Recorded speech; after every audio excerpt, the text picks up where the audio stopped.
Assalamu alaikum everyone. In this episode we'll discuss a commonly debated topic and I'll settle down the debate in this video once and for all.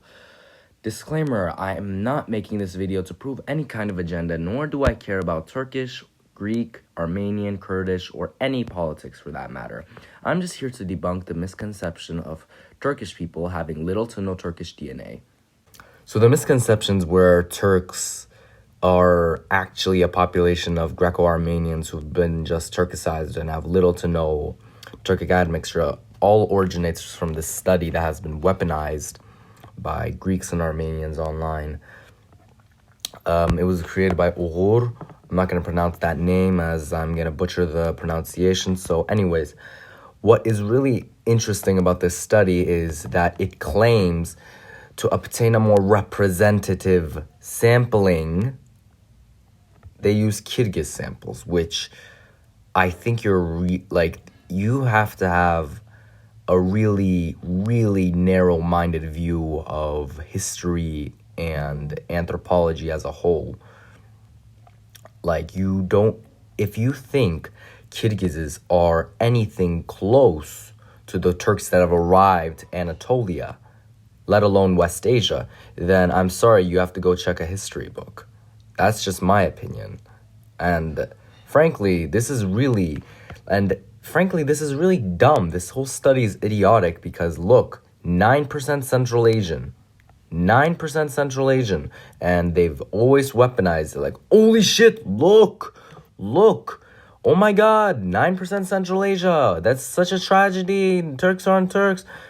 But no, you're using Kyrgyzs and not Turks that have arrived to the Anatolia and West Asia. That's not a correct methodology.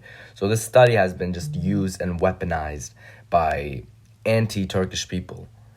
So how about let's check out the genetics of Turks that have arrived to Anatolia. Now that has been out of the way, let's discuss the Ottoman samples we have. Firstly, to correctly measure Turkicness, we'll be using the Ottoman MA 2195, as this sample, unlike the sample MA 2196, has been recently admixed with the Iranian populations and is likely this sample hasn't really intermixed with Anatolians that much. 2196 is around 20% East Eurasian, while 1095 is 45% East Eurasian. For that reason, we won't be using the 2196 sample. From that, I'd like to add my friend's methodology, albeit it's subjective, and I personally don't agree with it. You take the amount of East Eurasian of said Turk and divide it by 0.45. You divide it by 0.45.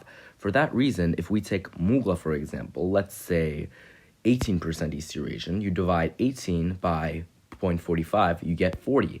So Turks from Mughal are around 40% medieval Turkic. This methodology is entirely subjective.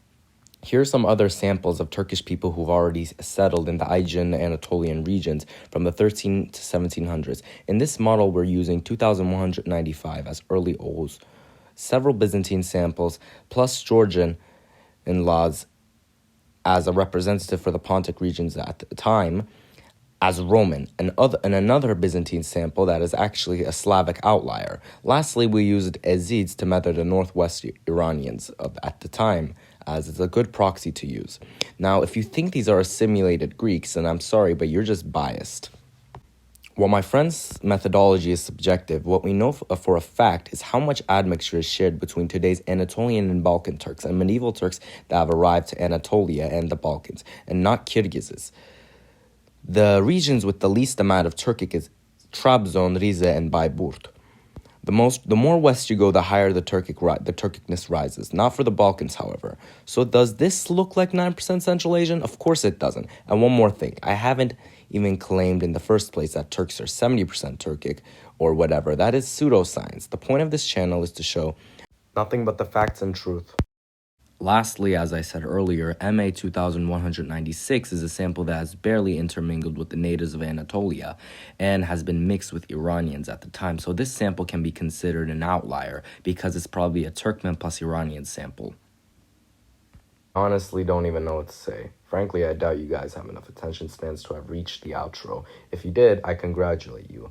Inshallah, the quality of my videos over the years will go up, but it's always good to start small.